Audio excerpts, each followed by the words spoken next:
Good morning, everyone, and welcome to today's webinar about effective marketing practices for the individual under 65 market. Thank you for joining me today. I greatly appreciate you spending some time here with me to better your business. My name is Chelsea Smith. I am a learning and development specialist here at Action Benefits, here to help you grow your business and practice the best ways to service your clients.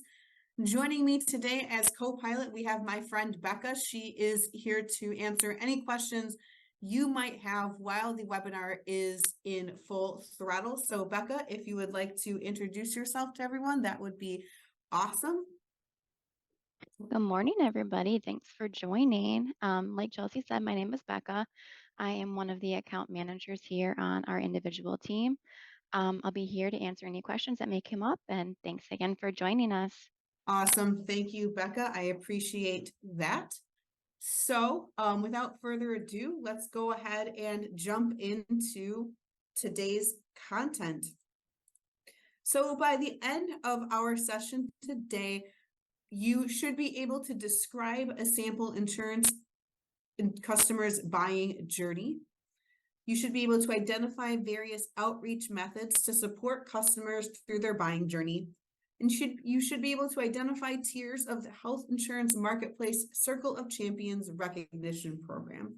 So all of those things together should give you a better handle on your under 65 marketing experiences, and you hopefully will be able to take away some actions to do for yourself after this webinar for your business. So buckle in. So as we think about the variety of marketing strategies that are available to us as health insurance agents, it's important to put them into the context of the overall journey that we experience when we're selling. While every customer might take a slightly different path in their decision to purchase a health insurance product, we'll use a commonly used model for the basis of our discussion. And this model can probably be copy and pasted into other sales products. And that's why it is so versatile and why I love it, because it's applicable to almost every selling situation. So a sample customer journey generally has 5 stages. The first one, all the way on the left-hand side there, is the awareness stage. And this is where customers become aware that they have a need of a product. For us, a health insurance product. The next is the consideration process, where consumers start to evaluate the products that might fit their need. The next is the purchase area, where, as the name implies, consumers mark their purchasing decision and go ahead and pull the trigger, buy that product. Then we have our onboarding process, in which they first experience the product. And then the advocacy stage, where we really want to get our clients after they've made a sale with us, or we made a sale with them, as that's the final stage where they shout the good word of the product from our rooftops so that other people can experience the great job that we did selling them their insurance product. So in the insurance context of this consumer journey, these steps can be represented by a couple of key questions, right? So for the awareness state, for the earlier stages, it could be, what kind of coverage is available to me? Who can offer that coverage to me? How does that coverage fit my needs? How do I purchase that coverage? And how does that coverage meet my needs? How can I get the best part of that coverage for myself? So next is, where do agents fit into these sections of the journey? We can determine what parts we can support by just kind of taking a look at these different areas in an individual level. So at the awareness stage, our goal is twofold. We might raise awareness of our agency and the lines of business we support through digital, print, and word of mouth marketing, all with the goal of collecting leads. At the consideration stage, we can assist consumers by more precisely determining client needs, providing quotes for products that match those needs, and help critically compare those quotes to ensure the best product fit. For example, a consumer might want to come to you, and they might be aware that they need health coverage. Maybe if they left a job and know that they need some additional health coverage because their employer is no longer covering them. But you might, after a needs analysis with that consumer, finds that an accident policy might be a great fit for them as well, because maybe they're out doing sports or what have you. They're in a beer league hockey team or what have you, and they need that additional coverage. So at the purchasing stage, of course, we assist customers in the enrollment process and the consent process, things like that, to make sure that they are picking out the product they need and getting them enrolled in it. During the onboarding stage, we support customers as they become acquainted with their carrier and ensure that they have all the tools they need to maximize their benefits, right? It doesn't end, marketing to your clients doesn't necessarily end at the purchasing point. The point also is to make sure that they understand everything about their coverage and are utilizing it to the best that they can, right? Because buying it is just half the battle. And then finally, we can help ensure clients become advocates both for the carrier of the product that they chose and our agency when we assist them with maintenance changes, provide claim supports, and answer benefit questions. So being that knowledge, being that rock for your client so that they will come back to you when they have other problems. You can use those as opportunities to further your business relationship with that client. So lots of different avenues, lots of different points in which we can be the best marketer for ourselves by supporting the client in every way possible. So throughout each step of the customer journey, the opportunity for multiple touch points exist. Opportunities for us to support clients and ensure they become advocates for our brand. You're likely familiar with these touch points. We just talked about all of them just now, but however, it's important to ensure that we are intentional about, there we go, how we reach out to clients at each stage of the journey. Else we would end up losing them to another agent, right? So these are all the different types of touch points that you could use at each point of the consumer journey. Printing, print media, direct mail, digital media, word of mouth, phone calls, emails, appointments, online signups, letters, brochures. The list is so long. There's so many different ways. We're going to talk about a lot of them later on, but these ones tend to match with certain areas, right? You're not just going to phone call just random people. Hey, are you looking to buy some health insurance? We're not going to do that, right? That's not really going to gain us a lot, but sending out some emails to someone who you know is considering buying a health insurance product because they visited your website, that might get you somewhere, right? It's all about that targeting when you're going to do some sort of marketing in this process. So for the purposes of this segment, we're going to focus on developing time and effort effective ways to build awareness and support consideration. So these would focus more along the awareness and the consideration portions at this point in our show, how we can gather people who are just now aware that they need something, and how we can pinpoint those who are considering the product and how we can help them narrow down their choices and consider exactly what product they would like to purchase from you. And tell me, at which phases of the consumer journey do you excel at meeting prospects and your clients, and why? Someone said to me in the chat that they excel at word of mouth client spread. They have a lot of times with their first couple of clients where they talked about asking them to mention them to family and friends when they had a need for health insurance, and that helped them gain more clients through relatives of their original client. And I think that that is a great strategy. I know for myself personally, I will go with whatever my dad or mom recommends I go with when it comes to stuff like health insurance. My homeowner's insurance is the same person my parents went through. My car insurance, same person my parents went through. So I don't know if it's just me, but I tend to go with where my family goes, and so that helped them build their book of business, and they've always been wonderful to me. So same thing can go for health insurance, definitely. So great call there. All right, so the next portion, unless we have any questions, I'll check the chat really quickly again for any questions, but it looks like we are good. So our next portion of our show today is about how to reach prospects and how to raise awareness for your business to those of people who have never heard of your health agency before. So in acquiring leads, we do have some specific advice for you. So we always encourage you to seek quality leads rather than a high quantity of leads, because there may be lead vendors out there for sure. But those clients on the other side of that data don't yet have a relationship with you. They don't know who you are. And that positive experience in submitting their information, whether that experience takes place at a marketing event, a lead generation postcard, or your website, would build that momentum in establishing that relationship with that client, and they're going to be more likely to speak to you.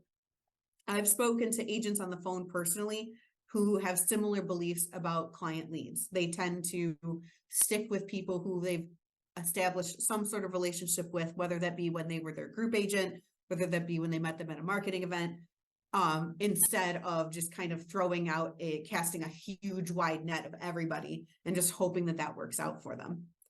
But if you do choose to do a lead vendor, I'm not saying that there's not a benefit to that in some way. Ensure that you're locating the right types of leads for you, right? So collecting the lead is only part of that battle. According to the Brevet Group, 30 to 50% of sales go to the vendor that responds first. So in other words, having a system to collect the leads and prompt your own action and follow-up is crucial. An automated email can keep them warm, but your prospects will still expect you to reach out to them soon. If you don't reach out to them soon, they're not going to keep bothering you. They're going to go with somebody else who answers. It's also helpful to remember that 80% of sales require 5 follow-ups, according to the Market Donut.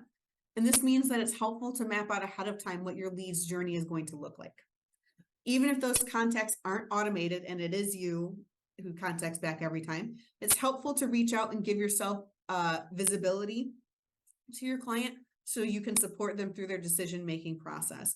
If they see you as an individual and as a person, they are way more likely to come back to you than seeing you as a robot or as an automated email. Even if that automated email is faster, we're always going to, as humans, gravitate toward those more personal touches. So there are 3 broad strategy families that we'd like to discuss today. There's print media, word of mouth, and digital media. To be clear, we won't have time within this session to break down in depth each and every bullet point we see here. But we do want to take a minute to discuss some tips and tricks for each broad family of strategies, as well as discuss the importance of developing a marketing ecosystem. That means selecting strategies that complement each other and can build on each other. The more focused that your message is, without being repetitive, that's the key, the more likely you are to generate name and brand recognition. I'm going to take a second here to shamelessly plug my digital marketing webinar that I also host, where we cover way more in depth the digital media portion of the building awareness. I highly recommend checking that one out if you are interested in going further with that one. But we will touch on it at a more high level today. So for print media is where we'll start. It's likely that carriers you work with provide a number of resources to support you here. I know we looked through L&D the other day, maybe Thursday, Tuesday, doesn't matter. We looked at a lot of the print marketing strategies that Humana offers. Those are really cool. If you're appointed with Humana and are check out their print media stuff. They can really digitally customize them for you and for your business. It's really cool. Go check it out. If you're not appointed with us, get appointed, or appointed with Humana, get appointed. We can do it for you. Love to have that for you. Some examples include business reply cards, flyers, letters, product brochures, and then some digital media. I've seen videos. I've seen social media posts. I've seen little like knickknacks, all sorts of cool stuff. So we at Action also create materials for you to use as well. You can check out LinkedIn or Insurability to gather those materials. And we highly encourage you to review the appropriate guidelines from each carrier to ensure that you're correctly and appropriately representing your relationship if you do choose to create your own materials. Keep in mind as well that Randy and myself usually are more than happy to customize when appropriate, when we can. Some of it we can't change, obviously, because of CMS guidelines for the Medicare side. But if there are any digital marketing pieces or paper print media that you would like us to customize for you for your business, more than happy to do that. We customized some consent letters the other day for a client. Wonderful. Hit us up, let us know. We can do that for you. So some things to consider when using your print media. You're going to want to promote your relationships and the value you bring and the experience you bring to the field. You're going to want to leave those materials in community places like pharmacies, libraries, hardware stores, restaurants, gyms, or see if you get some HOAs to stick them in your neighborhood complex welcome kits. Really good idea. There's a bunch of other turnkey solutions that you can print out these things at, but like mailers and stuff.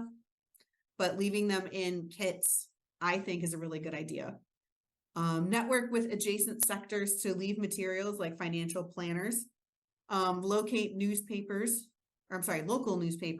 will often do the creative work at a low cost with some direction from you to create print ads in the newspaper. Marketing and branding firms could be helpful in giving your agency a unique look and feel. We can also help you with that to an extent as well here at Action. And then, like we said, you can mail them out using something like Everyday Direct Mail from the USPS. There's only 6 steps to getting that completed.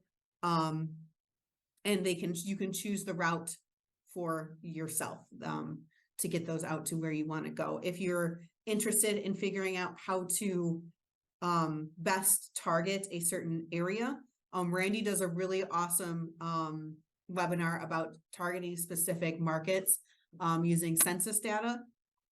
Really interesting stuff. I highly recommend checking out his webinar on that as well, if you're interested in that kind of thing. So let's move into word of mouth. Word of mouth referrals are also helpful to generate leads, but that requires that you've turned existing customers into advocates in the first place for you to be able to use those word of mouth advertisements. So you have to get a customer that had such a good journey that they're willing to sing your praises and send themselves out into the wild blue yonder, talking about how wonderful you are. And a quick way to get a lot of those customers to do that are these steps here. Serving your customers would be the very first one. That's a no-brainer. You're going to want to do that anyway because you're going to want to do what's best for your clients. Referrals will start there. You're going to want to ensure both yourself, your agents, and your support staff are all committed to that high level of customer service where you're meeting their needs and making them feel welcome, right? Some people will go out and just say how wonderful you were. Some people would need to be prompted to do so. So tell clients at the end of their time with you that referrals are the lifeblood of my business, or keep me in mind if you know anybody that's looking for insurance, things like that. Those go a long way. I know that my car insurance lady, her name is Ellen. Ellen will mail me something once a year to remind me, hey, refer you to anyone that might need your help. And I referred one of my friends when he was looking for homeowners insurance, and it felt so nice because he had a great experience with her as well. And then when his process was finished, it was so cute. She mailed me this little letter with some lottery tickets in it and was like, hey, thanks for referring your friend to me. It was really great to work with him, and I'm really glad to have a new client. And it felt good on all ends. So I highly recommend that on a personal level too. And that brings me into the thank you portion. So thanking your customers. That was her way, sending that little gift to me, sending those little lottery tickets, even though they didn't win. I still appreciated them, and it felt really special to get something from her. And to know that I helped her with her business. And now I have that little thought reward in the back of my head where if I know someone else buying a home, I'm going to refer them to her as well, and give her even more business. And then I'll get another lottery ticket. And then if I win, I'll kick a little bit of it back to her. Don't tell her I said that. So then the next one would be to recognize your customers. If you really want to kick referrals into overdrive, finding ways to publicly recognize your customers who would enjoy something like that, get their permission first, obviously. If they're a customer who would love something like that, do it for them. They would probably especially enjoy it if they have their own business that they would like promoting as well, or their own personal brand that they're trying to promote. You can promote them over Facebook. You can promote them over LinkedIn. You can promote their office, having a newsletter, sending out emails to your clients, whatever, giving them an award and an appreciation event. All those things can make your customer feel appreciated, keep them on the forefront of their mind, and promote you as their health insurance agent. And then finally, if you really want those referrals, you're going to have to remind people to continue to give them, to have them give you their praises, right? So studies have found that you have no more than 3 days of top of mind awareness after a positive interaction. And during those 3 days is when a customer is most likely to refer. Using an item like a newsletter or a greeting card or an individual note creates that positive interaction. So like I just said, my example with my car insurance lady, she sent me that note. I remembered her, and then I referred her to a friend. It didn't happen within those 3 days, in my personal experience, but if there's someone who you only talk about once a year, only see once a year, that definitely makes sense, right? Sorry, my lights turned off. Okay, so finally, we're getting into that digital media portion. So piggybacking off of the discussion on word of mouth marketing, consider that online reviews on Google or Yelp or whatever have more potential to reach than an in-person referral. So while those in-person referrals can be very strong, they're only going to be strong for that one individual telling that other individual about your business. Online reviews can be viewed hundreds and hundreds of times, right? So keeping a website with those positive referrals is gold. The only thing worse than doing that though, or than having no digital media presence, is having a stale one, because then clients are going to assume if they go to your website and it hasn't been updated in 4 years that you haven't been working in 4 years. And then they're going to think, oh, they're out of business. They just haven't taken their website down yet. Or, oh, I'm going to go with the person who's up to date on all their materials. Don't come off as someone who doesn't pay attention, right? So make sure you're updating those channels regularly. Keep posting on that Facebook account. Keep sharing things on LinkedIn. Keep adding content to your website. It's really important to seem fresh to your clients, right? Consider the ways you might repurpose that content and ideas across multiple platforms. Again, that digital marketing webinar that we give gives you tons of ideas on how to repurpose, goes through almost step by step how to do that. I highly recommend checking it out. I know it's my own stuff I'm plugging, but I really recommend it. Educational blogs, we go through how we create an educational blog, shape it into a TikTok, shape it into a LinkedIn post, post it across multiple platforms, and all of them draw the person back to your website at the end if they're interested in purchasing from you.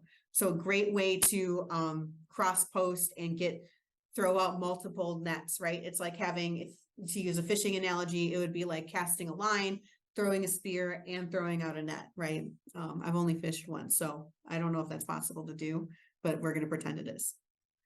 Okay, so then last is how you could collect leads from that digital ecosystem. And easy peasy, create a contact form on your website or use that contact me button on Facebook or that call to action button on Google. Almost every platform is going to have some sort of built-in way to have that person contact you. Great way to set up to have that person be able to get to you and start that conversation for that sale. So other things to note is defining your success. Tracking metrics is critical to marketing success, but you have to be putting in that effort, right? Ask your prospects how they found you. Track those response rates and conversion rates from your website. Over time, you'll find that one medium is going to work better over another, and it's going to provide you the best amount of value for that unique business market that you're looking at, right? And don't hesitate to reach out to us for help, and don't give up right away. I, as someone who has been working to market Action Benefits for over a year now, I've learned very quickly that it sometimes can be hard to predict what is going to be successful in the digital marketing space and what isn't, right? So sometimes I'll create a post and I'm like, man, everybody and their mother is going to see this post. It's going to be great. and then it won't get that many views. And then I'll throw one up, just not thinking, just, oh, I got to get this up really quick, just so I have something up there. Not a lot of news has been going on, what in the health insurance world, whatever, gets millions and bajillions of views, right? Sometimes it's hard to predict. And I don't want to see anyone discouraged and choosing to stop because their first couple didn't work out. Try again, don't give up, stay persistent, steal the content from Action Benefits and post it, repost it if you don't have time to create something new that day. Just don't give up, stay consistent is my word of advice to you. Okay, so we have a stop and jot before we do that. Becca, is there anything else you would like to add before we keep on with our session? I just want to reiterate what you were saying. Reach out to us at Action. We're here to help you guys. We want to help with your websites. We want to help get the info out. So please don't hesitate to reach out to us. We're here to help. Perfect. Yes. If contact your account managers or contact any one of us, call the line. We're here to help. So what strategies do you currently use to promote your brand, and what are some that you would like to try? Okay, so one of my personal favorite ones I like to tell clients, insurance agents, whatever, to do. This one's a little bit of a personal bias, but I don't know about you guys, but we're a hockey family in my house. So when I was at a hockey game the other day, I was actually at Beat Ups Arena the other day. They have those banners up at the very top of the ceiling. And some of them are for like the championships. Awesome. Cool. There's also advertisements, banners for small businesses in the area. And I know that hockey people at least are very tight knit. And I know when I played softball as well, we were all very tight knit, and we would support one another's small businesses. If you are involved in a sporting league, I think it'd be a great idea to ask them if you can throw one of your banners up there, or leave your cards around there, because I know at least in my realm of the sporting world, everyone's out to support one another, right? Even if you're on a different team, we're all here to support one another. I think that's a great option, is to advertise in areas in your community that you're involved in. So, but again, I'm a little biased because I love going to family and friends and sporting events. So reaching prospects. So supporting consideration, let's keep it on. So we think it's important to focus on consumer education and decision support for a few reasons. So according to a Kaiser Family Foundation report, nearly 20% of marketplace consumers seek help from someone they don't know to help them find the right coverage. You have to have an opportunity to be that person they don't know that they were reaching out to. But according to that same report, 61% of marketplace enrollees had difficulty with one of the following things: either defining a health plan to fit their needs, comparing costs of different plans, comparing doctor and hospital networks, figuring out if income qualifies them for assistance or Medicaid, providing required documentation, setting up or accessing an online account, or understanding and meeting deadlines. So what is that telling us? That's telling us that there's a huge market for people who would like to be educated or assisted in that area, but only about 40% of them are going to reach out to an agent. Their instinct isn't to do that. I know for me personally, if I'm curious about something, I just Google it. I'm pretty sure that's all millennials. They're going to Google something before they're going to call a stranger and ask for help. But if you establish yourself as the expert, and if you are attached to that information that they Google, and they still need help when they see your face on there, and they're like, and they say, oh, call Becca for your health insurance needs. And she has an article that she wrote with her name on it, and it starts with the conversation, but the person feels like they need more help. They're going to call Becca because they're going to want that additional help. In short, there are consumers out there looking for it. They just don't always necessarily know how to get it. So there are two main ways you can provide support to your prospects and current customers: through direct means like phone calls and emails, or face-to-face appointments. But indirectly, you can also support them with media that you create, like those blogs, those TikToks we talked about, creating those articles that we just talked about. Sometimes we hear from our agents that it's as much work to consult with a small group as it is to consult with an individual. And I hear that. But when we take the opportunity to provide decision support to a broad array of consumers, so anyone who might visit your website or anyone who might attend a certain sporting arena, a lot of that consultative work can be done upfront because you're going to know what kind of people are coming to that arena or are visiting your website or are reading that newspaper. So you might be able to have some of that work front loaded for you even before you make that appointment with them. So how do we generate content for our digital media, our blogs, video marketing, articles, and other pieces? So let's start by helping consumers solve a problem. Most of the time when you're Googling something, a lot of people don't just Google for random reasons like, I wonder what AP like is. Most people don't do that for no reason. Usually it's because they have needs that they're trying to meet, right? So here's a lot of, I like to just have them all up on the screen. Here are a lot of the needs that people are going to Google. I just brainstormed some of them. So whether it is setting up their account or finding the right plan or comparing the costs, we talked about all these earlier, right? So these are a lot of the things that people are Googling when they're looking for an individual health plan. And some of these might overlap into Medicare group as well, right? So for this example, let's just decide that we're going to talk about providing required documentation. Pick a topic and then break that down into smaller pieces to make that more accessible to both the person reading it and to you as the person writing it. You might not be able to hit on all of these topics depending on what your market is, or there might be one topic that you really want to hit in and even dig deeper in and create subtopics within that topic, right? But you might also not want to hit, and you might want to hit all of them. It just depends, right? So for our demonstration, for the purposes of our demonstration, let's just pick QLE documentation and see what kind of ways we can support with those life events.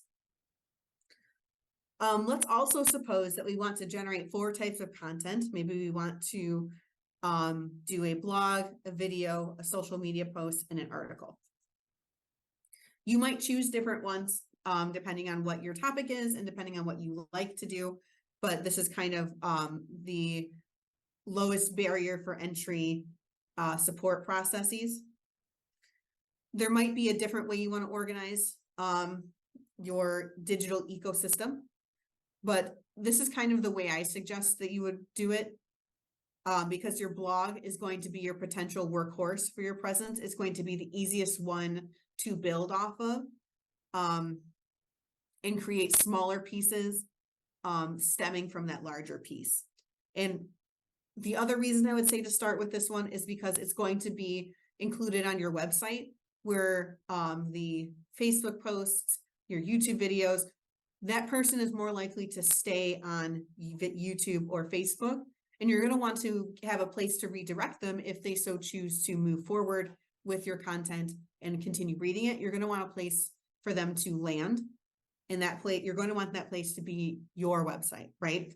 So I would suggest creating that blog or that article first so that there's a place for your client to land at your website, and then build YouTube, TikTok, Facebook, whatever content that they can then click on after they've read it and head to your website, right?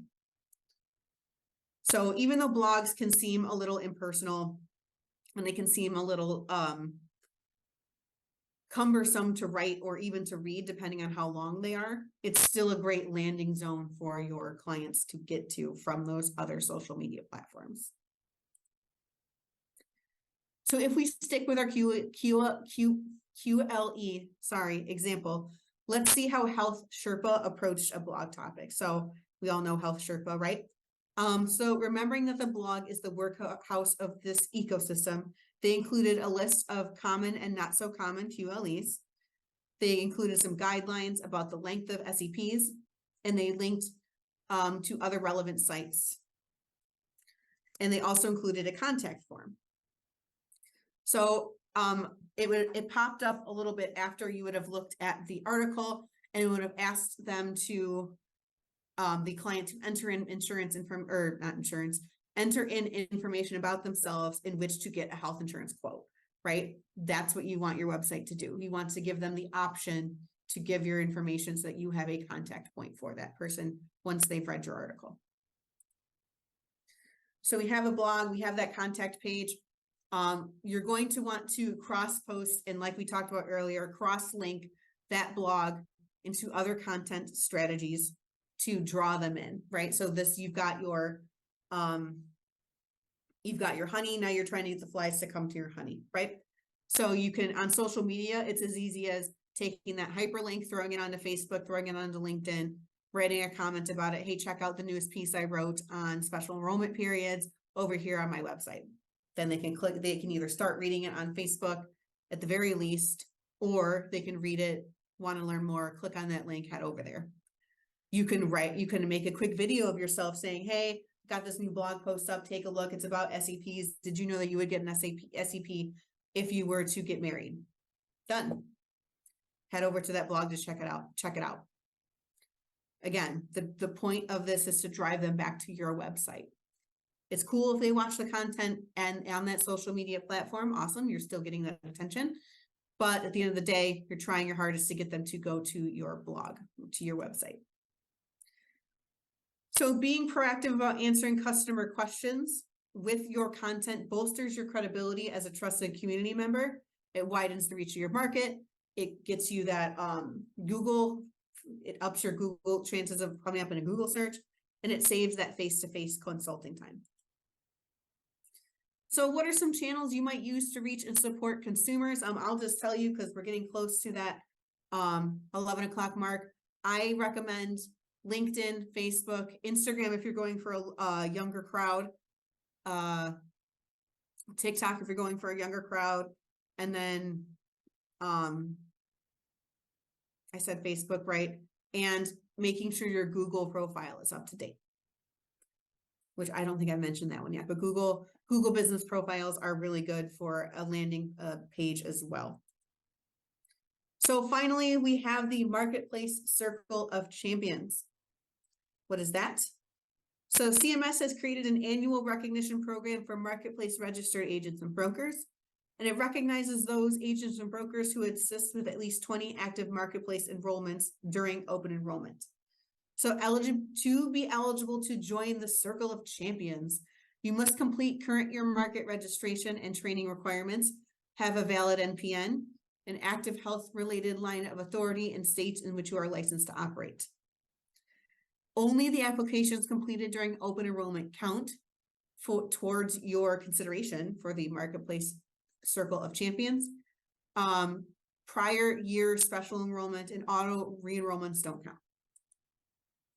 So enrollments are considered active when an agent and broker helps a new enrollee apply for and enroll in marketplace coverage, or an existing enrollee views his or her applications, makes an update, and selects a plan. But keep in mind that enrollments are counted by individual and not groups. So enrolling a family of 4 means that you receive 4 credit enrollments. So keep that in mind. And the more enrollments you get, the higher tier of that Circle of Champions you can get into. So that Elite Plus Circle of Champions for that 500 plus. Wouldn't that be nice, you know? So the benefits of being in the Marketplace Circle of Champions are that CMS will send you an appreciation letter. They will send you a personalized certificate of recognition, which would look really good behind you in a video, just saying. A commemorative digital badge, which would look really good on your email signature. Yeah. And a digital and social media toolkit, which you can then have some free content to repost on your Facebook, Twitter, what have you. Again, who doesn't want free stuff, right? So why would you care about this? Letters and certificates add credibility to in-person appointments and video backgrounds, like I just said. Digital communication badges are trustworthy and add a claim to your signatures and websites. And social media kits are that free content that you would love to have to repost and get your face out there as a Circle of Champions person. I'd want to work with a champion, just saying. So we already talked about the ways that the Circle of Champions program would impact your market outreach. People are likely to go with someone who is experienced, friendly, certified. You look like you know what you're talking about. That combined with that friendly face and that targeted outreach is really going to bring your business to that next level when you are looking to market. So growing and cross-selling is our final section of our journey. The purchasing and onboarding process phases are important and can be highly driven by the carrier that your client has chosen to purchase a policy from. But once they're onboarded, you have a chance to grow advocates for both your agency and your carrier. So at this stage of the customer journey, your role is supporting the customer and helping them use their coverage, helping them perform maintenance changes, renewals, or to help them understand their coverage in the first place. This is highly personal to the agent and client relationship. So maybe you'll have multiple touch points with that person because they need a lot of assistance.